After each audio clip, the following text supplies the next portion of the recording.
Good evening, everyone, and welcome to TriVersity Talk. I am Steven Bloomer-Teague. And I am Wendy Stewart-Kaplan, and thank you for joining us on this gorgeous spring Thursday night. What a day. Holy cow, beautiful. I actually think I'm getting some color, which is fantastic. I wasn't going to say anything, Steven, but you really got some nice color today. I could tell because I'm feeling very pale.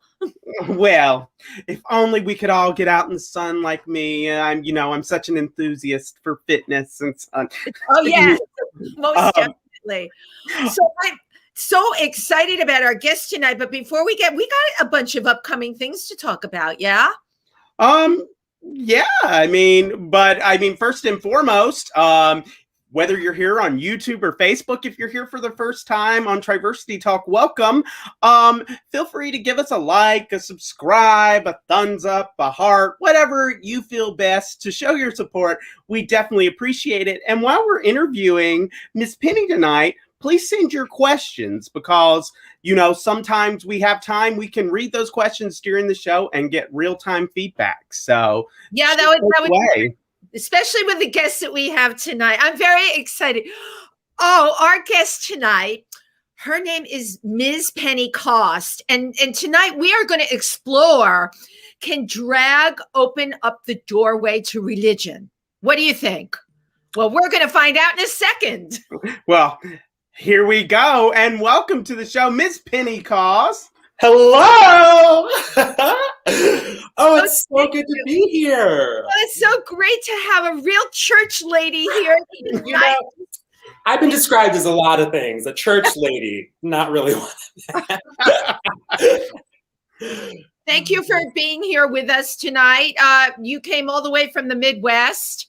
And yes. The beauty of being so virtual. And I'm very excited to hear about your humble beginnings. I keep thinking, how did you discover Ms. Penny Cost from your regular run-of-the-mill self? Yes. Well, Penny began as the nerd I am, as a research assignment on the Carnivalesque in 16th century France.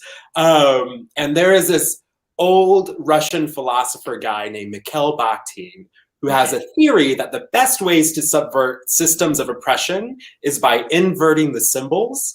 And so Penny was born as an inversion of the church lady of the 1960s. Oh, I totally get this. I want to go back to the carnival, though, in this history. The fact that you were studying, what years are we talking about? The Carnivalesque is what year in history? Yes, I believe it was the 16th century France. Yes. That is pretty amazing, right? Yeah. That you can take from that time and carry it into this time. What about it made you think, oh, you know what, I can just invert the way people approach religion? What was it that spoke to you? Yes. So if you think about if we go back to our childhood, watching The Hunchback of Notre Dame, this idea that there is this king of fools who is the lowest in society without any power, without any control. And for a day, they have all of it. They are the center of attention. They are everything. Well, this guy, Mikhail Bakhtin, thought, what if we give this person, instead of just one day, what if we give them a sustained amount of control? What happens to the systems that they're a part of? And so by making Penny something that's not just a once every year thing, by making her preach in churches, by making her go out into gay bars and party and dance. I'm more of a shuffle queen, a two-step. But by doing sustained action, it decenters the power away from the historic power holder. Wow. That is like, I mean, is this kind of like a historical way of saying own it? Yeah, exactly. It's a very fake it till you make it, own it, do it, lean in. Be it. Yeah, exactly. You know? Yes. Be your realist self. But Absolutely. now, growing up, did you come from a religious family at all? Yeah, my family was pretty irreligious. I like to say that we washed our hands before dinner, but it was more like we also washed our hands, but we prayed before dinner, but it was more like washing your hands, where it was just something you did. And so I didn't start becoming like religious within the system until my first boyfriend invited me to church. So I grew up in this irreligious household, and yet I still heard things like homosexuality is a sin, all that stuff. So all of that was still in the air. It was still in the air, right? The attitude. Yes, absolutely. But I didn't start claiming it as my own, like claiming religion, Christianity, faith as my own until my first boyfriend invited me. Wow, that is really interesting that he had such an influence on you. Now, when this started to happen, though, and Ms. Penny emerged, what did he say? He was not in the picture anymore. I knew it. Everything's fine. But Penny emerged about a year and a half ago. And at that time, I was single, so there was no one else in my life. I'm still single, so. Okay, good. We're letting everybody know. Yeah, accepting applications. But when I started getting into drag, I had the full support of my church, which is absolutely amazing. I go to a church that is filled with drag performers. We have drag queens, kings, in-betweens, and it's just a beautiful, beautiful time. Can you tell us the name of your church? I'm loving it. Yes, it's Hope United Methodist Church in Bloomington, Illinois. It is so amazing. We like to say we're a place for absolutely everyone. And when we say absolutely everyone, we mean like, yes, even the old folks and dockers are welcome here. Do they come? Do they come? Yes, absolutely. We are an intergenerational church. We are anti-racist in our values. We are open and affirming. This Sunday, we're having a drag Sunday where the entire service is drag performers. I'll be preaching in drag. Yeah. Even we're being cheated. You and I are. No, we're not, because we can watch it ourselves. So we're going to be online. So. Yeah, absolutely. We're not being cheated at all. I'm very excited for this. This is like, I mean, I will tell you, Penny, I had never, you know, I'm gay. I've been around drag queens, for as long as I've graduated from high school, but I had never heard of drag being used in this way before as a way of conveying hope. And, I mean, drag performances are wonderful, but not through this lens. I had never seen it before. This is such a great way. I think such an honest way. It's two things. Okay. It's very honest, and drag has got, what do I love about it? The humor, the performance art.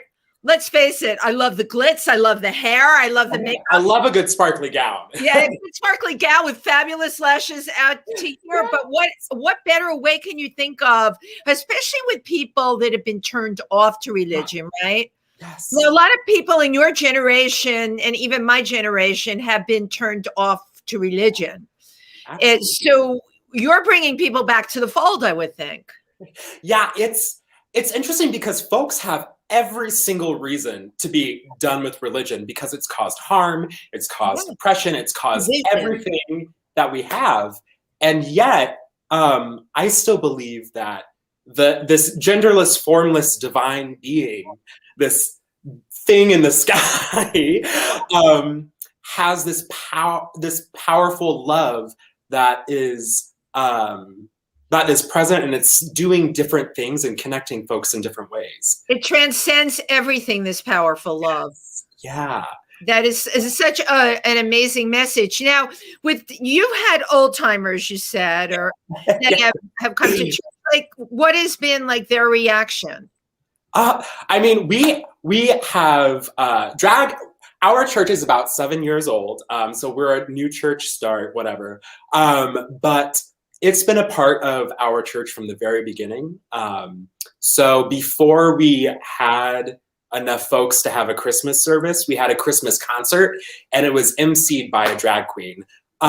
So it has been preceded me, and we have wonderful discussions about what drag is, what drag isn't, and what it means to be able to lean into a history of an art form that transcends boundaries. Absolutely. I tell you, if I had 3 questions, I would ask you what drag is, what drag is. I mean, I would definitely be curious as to the answer to those 2, at least. What is drag, isn't it? Yeah, I think the question of what drag is very similar in my understanding of what God is, where like you can point to what, like God is everything. Drag is everything. Drag is so multifaceted. It is defined by every single individual that encounters it. It is, for me, drag is emphasizing everything that I was told I couldn't be, leaning into that in such a way that liberates myself from my past and open doors for my future, in bold, in fabulous, in big hair, in all the ways.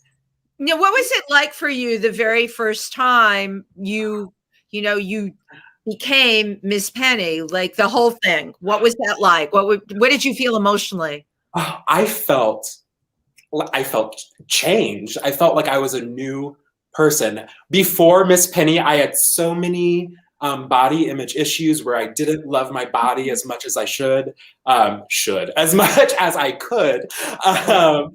I had so much internalized homophobia and transphobia, and being Miss Penny allowed me to acknowledge all of that and to help start unpacking it.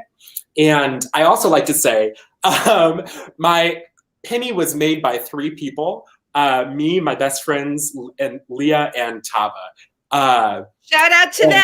Yes, shout out to them. They all together, we were a Christian, a Muslim, and a Jew, and together we made a drag queen. Fabulous. Best birthing I have ever heard. It's like Captain Planet. I know. Really, Steven, right? Oh, yeah. Wow, that's amazing. And they're part of your church? They are not. So Leah and Taba are now graduated. They went to Wesleyan with me, but they're up in Chicago doing their own thing now. Yeah. So yeah.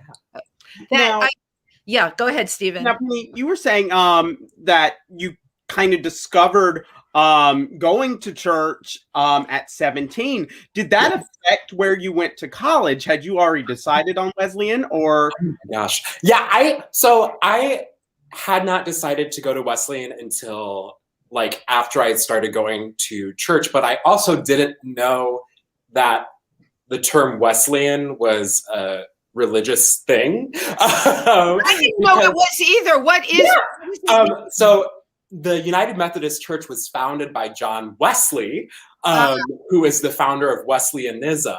Got it. And so there's all these Methodist colleges across the country called like Indiana Wesleyan, Illinois Wesleyan, Kentucky Wesleyan. I just thought it was a name. I didn't realize that connection. Girls, I'm a Jeopardy queen. I know. Oh my God, yes. Oh, yes. Steven knows all of this. Yeah, because I've heard there's a Wesleyan here in Connecticut, very desirable college, but I didn't get the connection that you just brought out. See, that's why I like doing this show. I learned something. Yeah. And like, so one part of like Wesleyanism is like a huge focus on social justice and ecology and all that. And that's why I chose Illinois Wesleyan, is because like, I'm like also a hippie in the fact that like save the planet, upend systems of oppression, like all that. Decent human being, I don't know. So I have other questions for you. So we know where you are now. Yes. Where are you going with all of this? What's the plan, Miss Penny? That is a very good question. I are fired tonight. I have no idea. No idea. I know that I am in the ordination process to become a United Methodist minister. Thank you. I know that after I graduate from Wesleyan, I'll be going on to seminary. But other than that, I don't know. I'm just kind of going where the wind takes me, and probably the best idea. Although it's interesting that this path that you found yourself on, that is the right path for you, is now taking you to seminary. You know, so this is what you were supposed to be doing as a child. Did you even have any inkling of this?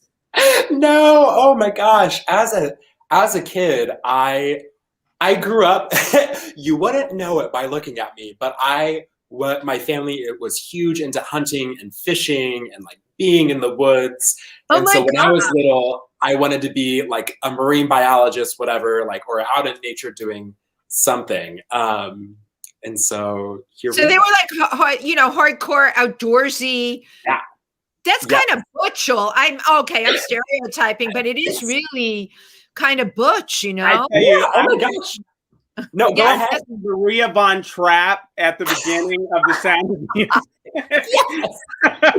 Yes. Oh my gosh, yes.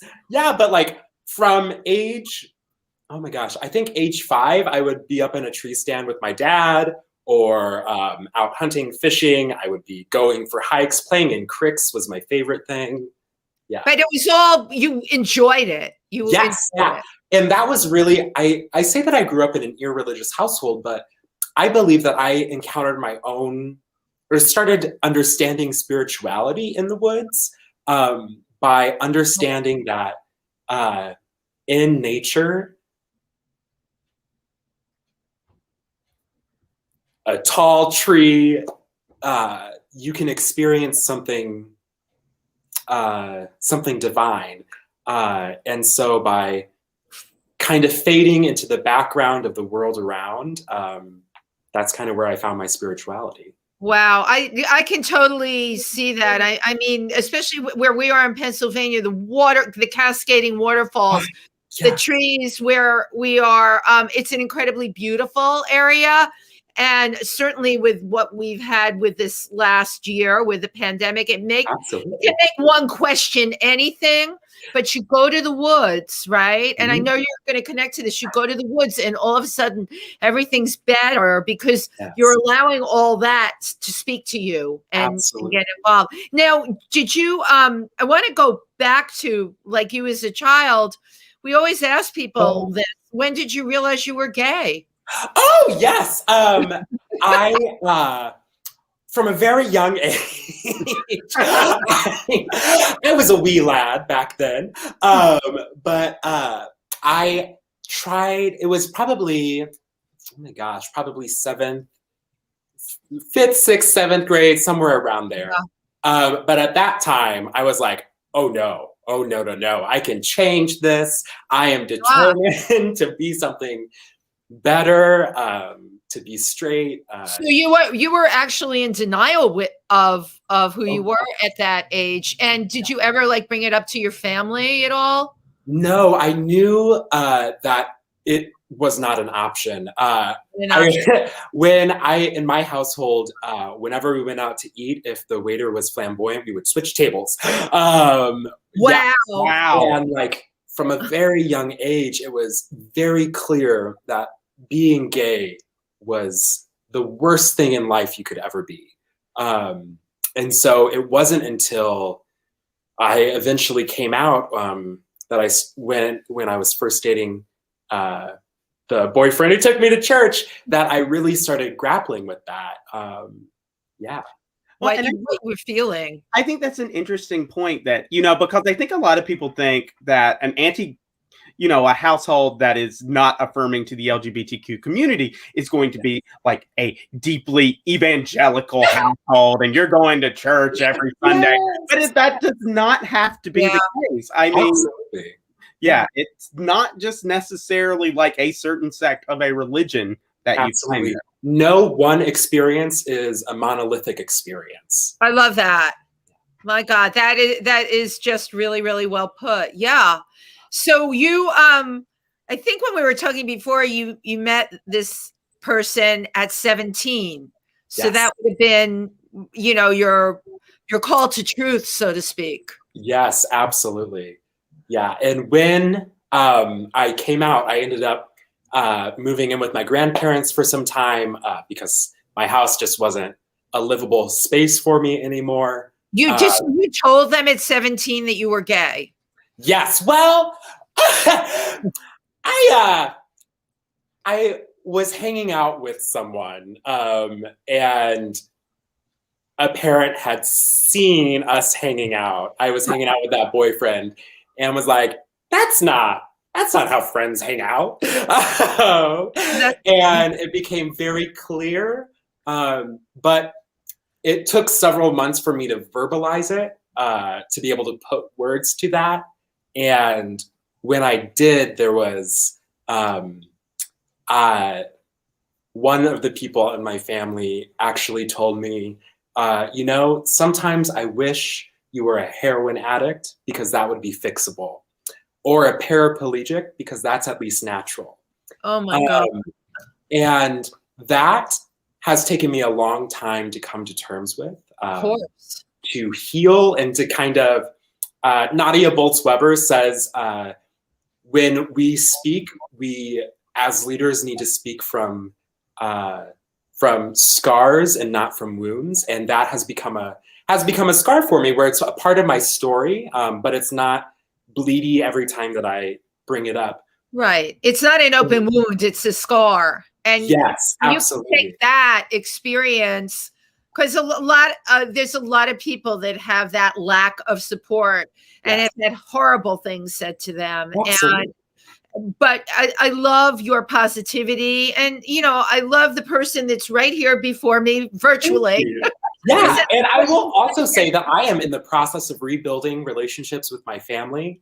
And so through time, over the last half a decade,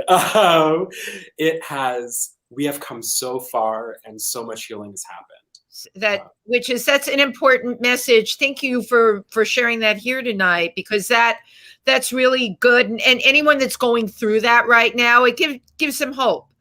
That they can change the relationship with their family or friends along the way. Now, but your grandparents were supportive of you. Yes. Oh my gosh, they were, and they still are. I love them so dearly. Oh, yeah. This is such a big thing, though, that you're bringing out here, because often, one's parents, that generation, they reject you, right? And then there's the grandparents that are so reaffirming and loving, and that's probably why you are so centered right now, to at least have that. They were amazing to you.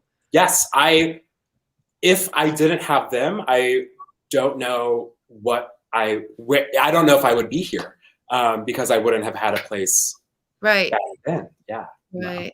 Right. And that kind of love and support is so very, very important. Absolutely. Now, you had mentioned that you don't just do Miss Pentecost in church. You've done it in other houses of worship. Tell us what that's like. So I haven't done it in other houses of worship.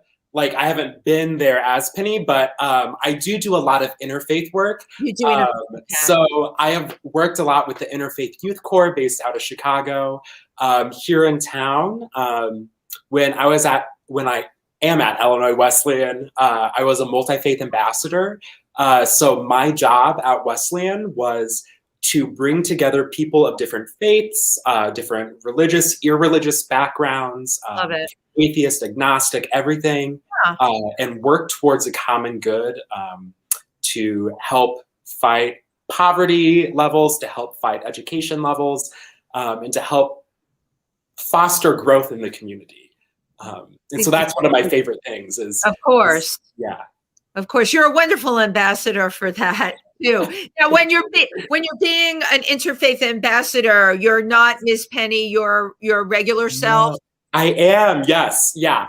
Which is adorable, may I add. Like single and adorable. Yes, absolutely. I'll get you up here tonight. Don't even worry, your pretty little head was in.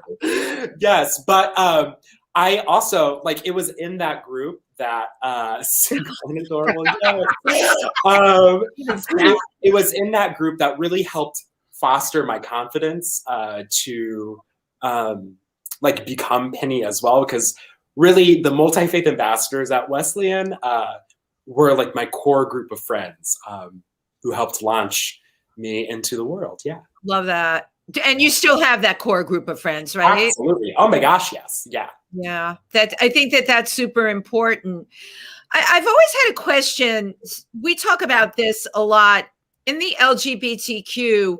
We find a lot of the time the G's don't get the drag. The T's sometimes don't get the drag. Yeah. The L's sometimes don't get the G's. And I'm bringing this up to you, right? Because you do Interfaith. And to me, those letters we're all one big picture here. We're all one big family.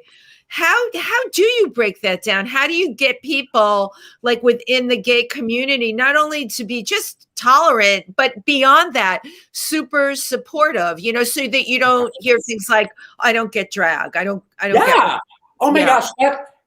The working across lines of difference is something that I really enjoy, but also I think the first step is to acknowledge that we are all in different spaces, different places, I mean. And there are spaces, really. Yes, absolutely. And there are historic power dynamics at play when like the trans women of color are the ones that really are the reason why I have any rights as a cis gay man. And yet the most privilege and the most power in society, like I have to come to terms with that and help educate folks. I think education is one of the most important things because change only happens when we know that there is change that needs to happen. Yeah. That's true. And with education going forward, certainly our hope in this administration, a lot of what you're saying will be able to be, put forth. Have you ever been asked to speak in like a high school or with younger kids or anything? I have not. Oh my gosh, but I am so. I have. I talked to GSA here in town. I think it was either the Normal or Bloomington High School GSA, but I talked to them about what drag is, and that's the only time I've done it. So yeah. Well, I think that will be the first of many. But on that subject about what drag is, we just got a question pop up from Jan Nicolia. You answered what drag is. Did I? Drag isn't. Yes. Oh my gosh, what drag isn't? Oh, that is also a good question because drag isn't. I will start with a comment that I have received since going kind of national with my drag is that someone had claimed that drag is the blackface of femininity, and that is not what drag is. But the line of thought is that drag is a caricature of what femininity is to make fun of women, and in a way, in a grossly misused sense of oppression, because people of color have faced incredible oppression. Women of color have faced incredible oppression. Right. And drag is a celebration. So thank you. Yes. Drag is a celebration. And I've gotten into this conversation with people. There are some people that have said, they make fun of women. Not at all. To me, it takes like the great parts of women, the bigger than life, right? Fabulous hair, beauty, that sparkly gown, and it celebrates it. Yeah. And what makes it so unique is it is a different perspective. because of the gender of the person doing it. Absolutely. So it's a different take. It's a different perspective. And in terms of entertainment, it is probably one of the best ways to use entertainment. I mean, come on, is there anything better than a great drag performance? Yes. And you're using it in a religious way. Right. Yeah. It works. You know, we don't want fire and brimstone. Yeah. We want the word from above to come through and just be happy and celebrate each one of us. Yes. I don't want Bible thumping. I want bass bumping. Like, I want Bible thumping. I want face beating. Yeah, exactly. Paint it, you know. Right. Yeah. Face painting. So, do you go to your church every Sunday? I do. I actually work at the church. I am the director of operations at Hope Church. So I help record sermons. I do the communications. Before the kids here went back to school, we identified a need for remote learning, a remote learning space. Yeah. So we cleared out our sanctuary and lined the windows with tables. And we had 25 kids Monday through Friday here learning who would have fallen through the cracks of the academic systems. That's incredible. What a great use of a room at a church. I have not heard of anyone doing that. Right, Steve? We are a scrappy little church, but we... Amen. Yeah. I'll admit that too. But what a wonderful use, and especially during this pandemic. Yeah. So in your mind, now I'm going to go down that pandemic path. Yeah. My favorite thing, because you know what, Ms. Penny and Steven, I still haven't gotten over it. Oh my God, I haven't. Me and this pandemic, we are not on good terms. Let me tell you. Yeah, I'm like, I'm constantly in my head saying, how could this have happened? I'm still saying it. Now, a lot of my friends are like, you know what? You need to get over it, girl. It happened. You know, we're all moving. And I've moved on more than anyone. I've really reinvented myself this year. But there's not a day I wake up, Miss Penny, that I don't say, how could this have happened? And what is the wake-up call? And what are we all going to do about it moving forward? Yeah. How do we look at our past and say, these are the steps that brought us to today, and we need to do something to prevent it in the future, because there have been lives lost, there have been lives flipped upside down. Here in I'm in McLean County, Illinois. We have had 220 deaths. 220 deaths. 220 deaths due to COVID relation, and it seems like it's just another day, and yet we have all these lives that are gone. Thank you for saying that. And I bring up that a lot of those people died alone with their family on an iPad. Yes. And I can't let that go, and I won't get, and then for that, it's the whole thing with people that don't want to put their damn mask on. You know, I just can't even wrap my head around that at this point. And I don't know, Miss Penny, maybe you can tell me, how do you be nice to them? How do you talk to one of those people? Oh my gosh. We got a bunch in our community. They don't want to put their damn mask on. You know, what is that? It is, for me, like, it's weird to think that putting on a mask is an act of political intent, but it's to me, I see it as an act of divine grace, because I am double vaccinated. I have the immense privilege of that. Yeah. And when I put on a mask, when I go into a store, it is for me to say that I see myself as holy, I see you as holy, and I want to protect the divine that's in both of us. That's exactly right. Yes. You know what? I'm learning so much from you. That may be a good way to reach the anti-masking people, you know, that like, we want to protect what's divine in both of us, using that terminology. Yeah.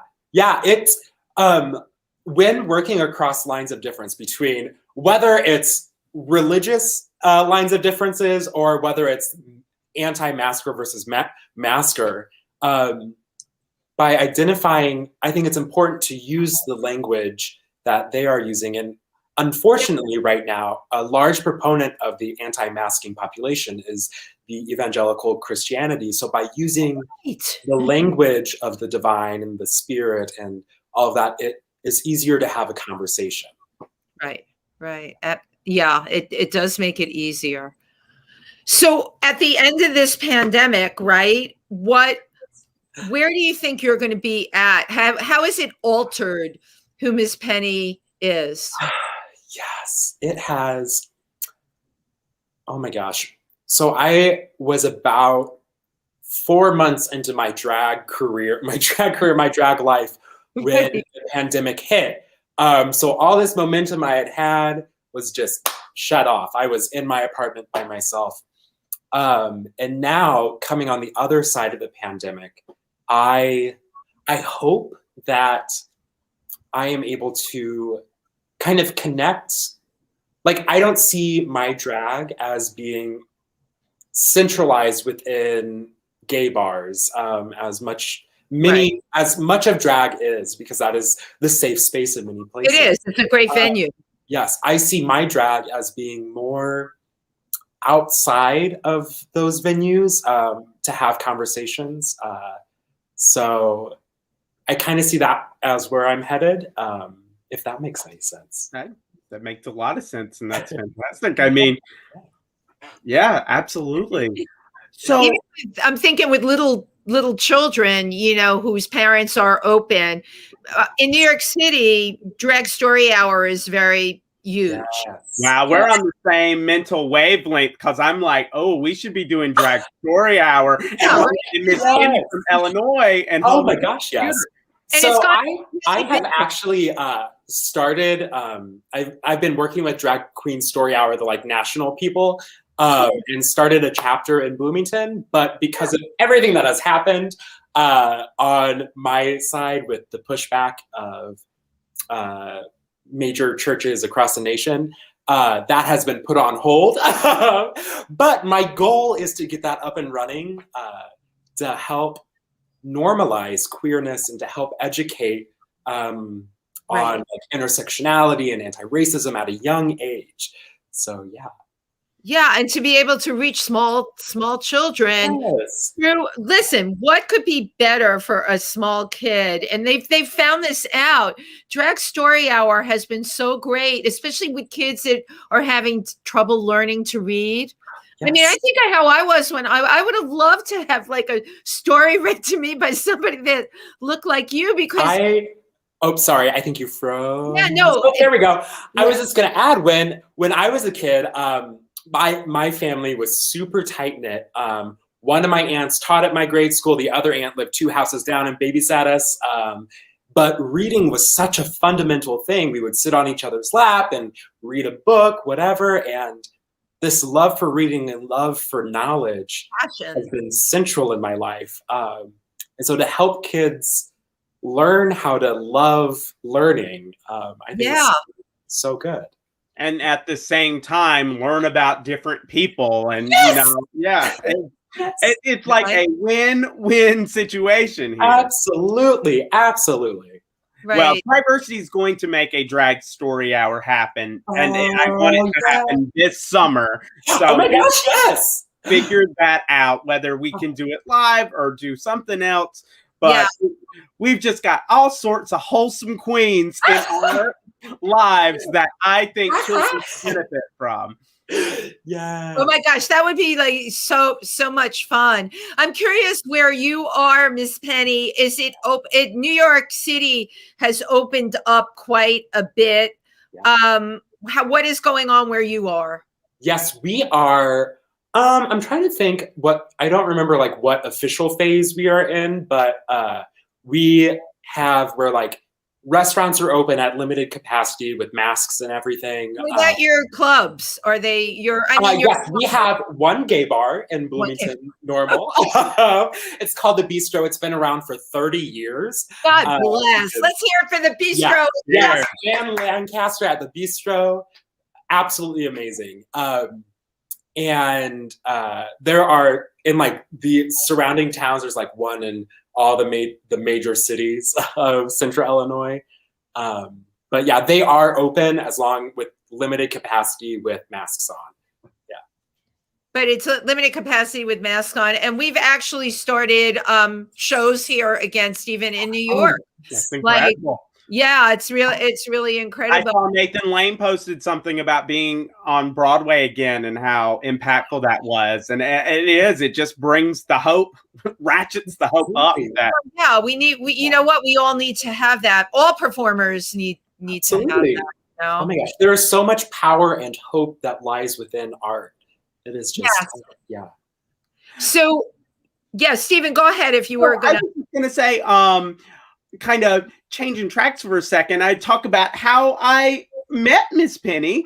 Which came through one of our earliest guests, Wendy, Janice Hollaney. On my birthday, my hubby and I are taking a road trip, and on the way home, Janice sent me this post from the Reconciling Ministries network talking about Miss Penny Cost and being certified for ordination, and a little bit of drama that came about from that. Drama and a queen, never. And I was like, well, I need all of this in my life. So Penny, tell us, what is the Reconciling Ministries network? Yeah. It is this amazing network that is based in Chicago that brings together affirming and accepting churches. It's rooted in Methodism, but they help bring people together and like share resources and uplift queer voices. I love it. Yeah, it's beautiful. It's beautiful. And really, it's been around for a very long time. But the Methodist Church right now is going through this major split over LGBT inclusion. And so the Reconciling Ministries Network is helping churches identify resources within themselves and around them to help get through this time. Yeah. Steven, when we had Janice on the show, we talked about that. Yes, we did. Mm-hmm. Yeah, it was terrific, and it was very informative. I had no idea about this. You know, and Wendy, think about it. That's been almost a year. We've been doing this show for nearly a year. Since July, right, of last year. I mean, but we're closing in. God. Amazing. So, Penny, another thing in that wonderful post from the Reconciling Ministries Network, and this is in the comments, I'll throw up the link so y'all go find it and then click it. It also talked about, again, the little bit of pushback your candidacy is receiving. So can you tell us a little more about that? Yes. So my candidacy is within the Illinois Great Rivers Conference of the United Methodist Church, which the UMC is set up it was founded around the same time as the United States was. So our system is reflective of the system of the US, where we have states that are very much our conferences, and our districts. And I was certified within my district for going on to the next step of ordination. And with that unanimous certification, I became the first openly gay man in Illinois, south of Chicago. Drag queen that we know of in the conference as well. Yeah. Oh, that's incredible. Absolutely. I mean, so yes, I am sure that created a little bit of a stir. Absolutely. And we love pot stirring. And yes, I love that you're paving the way. Yes, within 24 hours of my certification, there was more conservative investigators that went through my Facebook and found a video of me praying the rosary in drag, which is one of my spiritual practices. And I was just talking to folks about like why I do it and whatever. And it started getting shared thousands and thousands of times. And pretty soon, like people in the UK were reaching out like, hey, there's this drag queen who prays the rosary. And there were people who were super upset about it. There were people who saw themselves in me, who showed support and love. And so there's just been a lot of talks about drag in the church. But you seem like you're totally up for it, and it's not going to stop you at all. Absolutely. You know?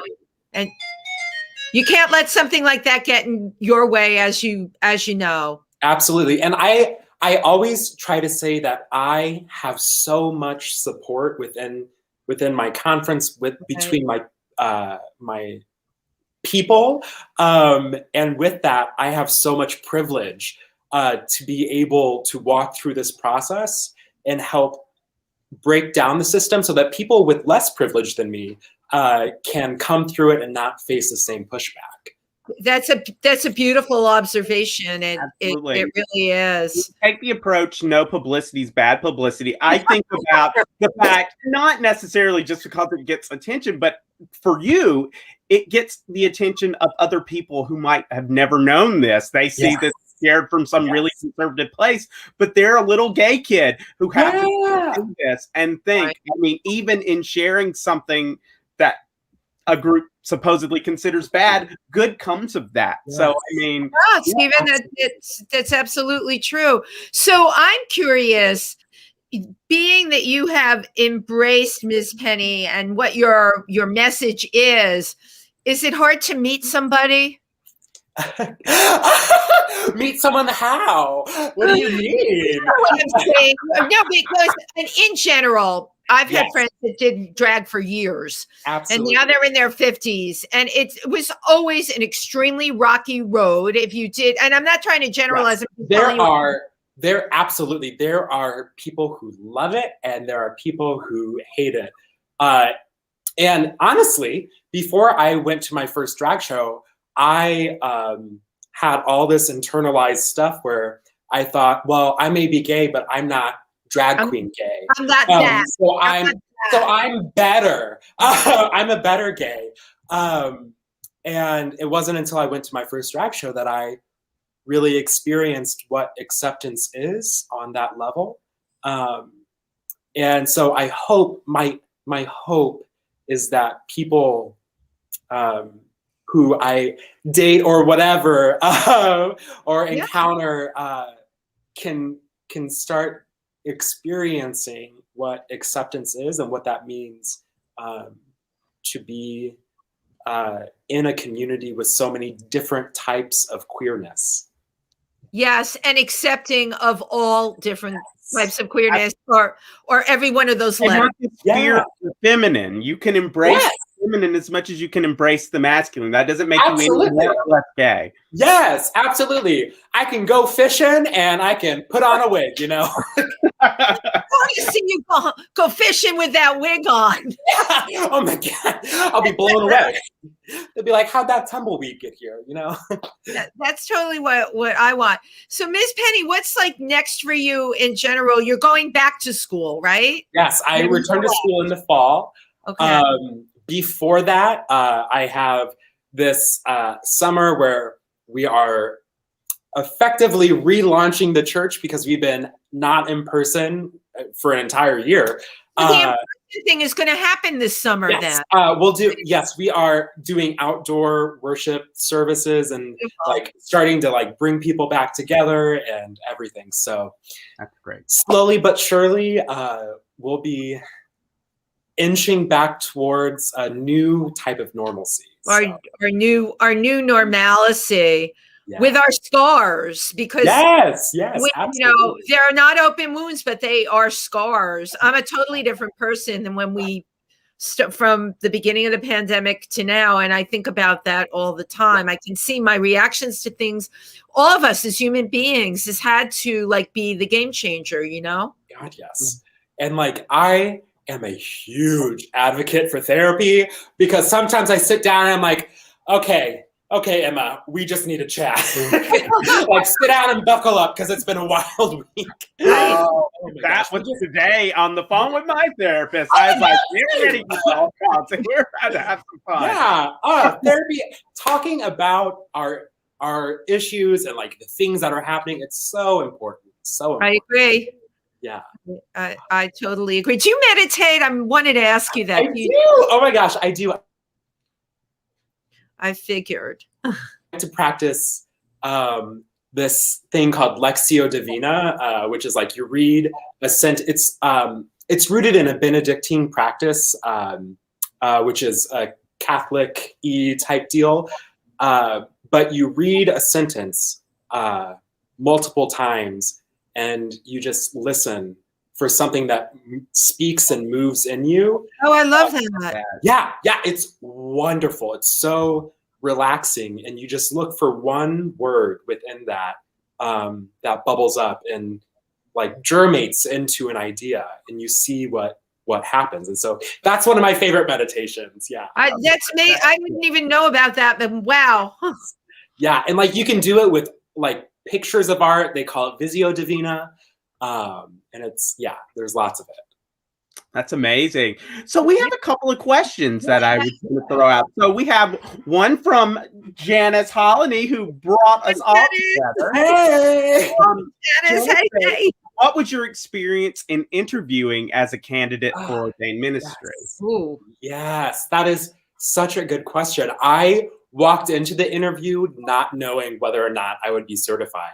Because like the language is a self-avowed practicing homosexual is incompatible with the teachings of Jesus Christ, which is so much to unpack. But in the interview, I was talking to one of the people who is a person of color, and he had said, you know, I see a lot of myself in you, and the fact that when I was going through this process, we were still a segregated church.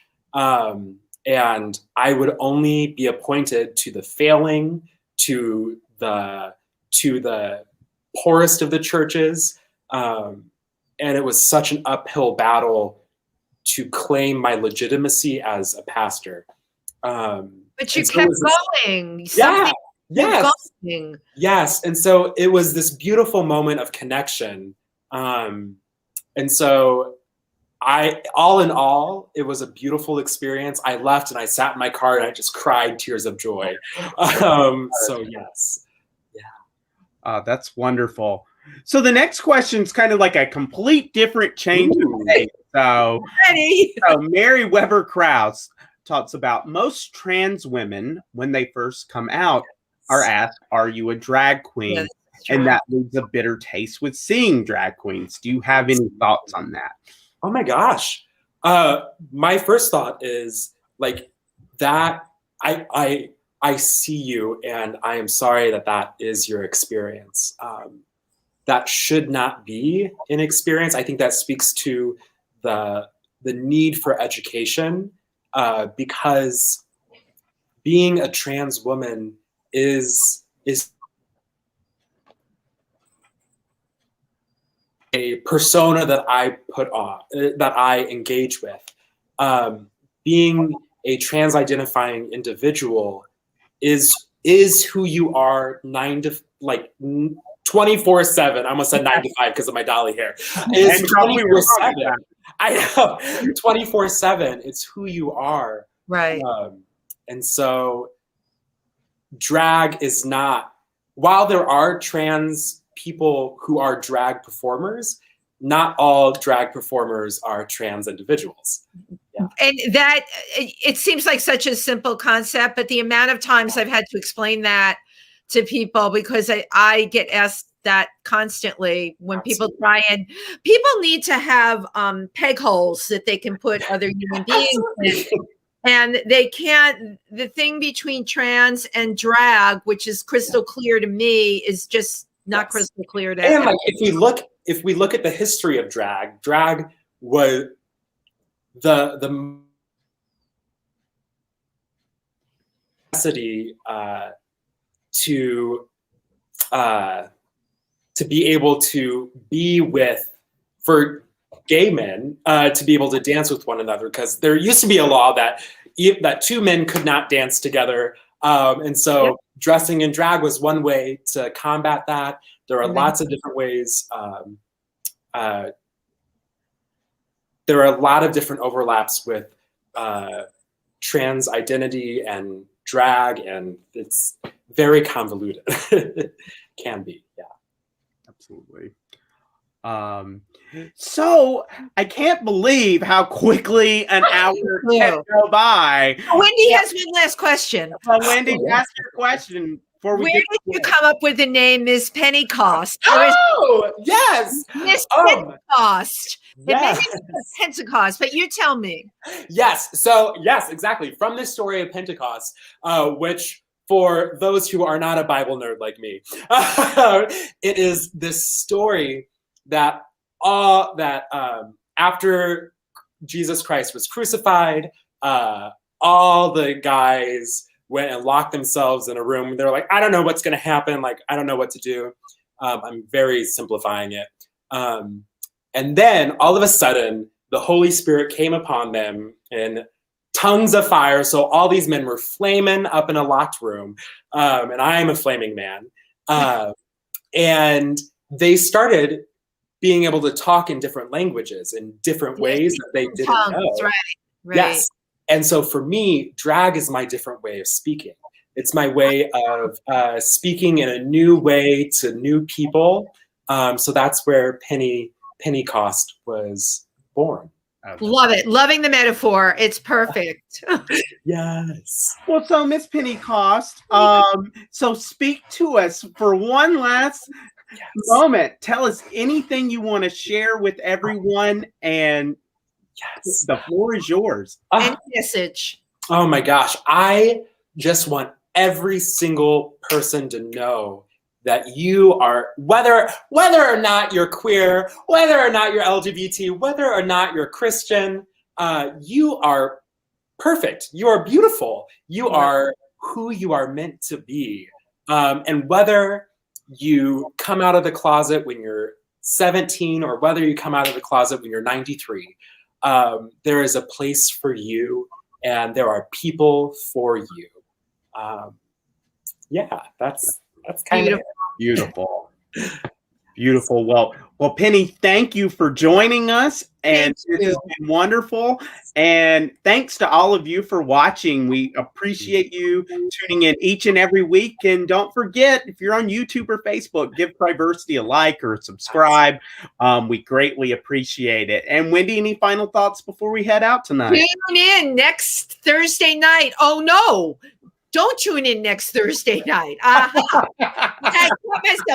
Don't tune in next Thursday night because we're taking a little hiatus because Mama needs a little rest. I'm going to Florida. I do. Amen. I have double vaccinations. I've got double masks and I'm getting on a plane. Wish me well. But we will be back the following week. So please mark your calendars. Stephen and I love having you there. We love doing this show. Absolutely. Thank you. And there might be a little change in the works, a little name change. We'll see. But I'm not good at keeping secrets. But anyway, good night, everybody. Water. And we'll see you in 2 weeks. Yeah, see you in 2 weeks, everybody. Thank you. Thank you.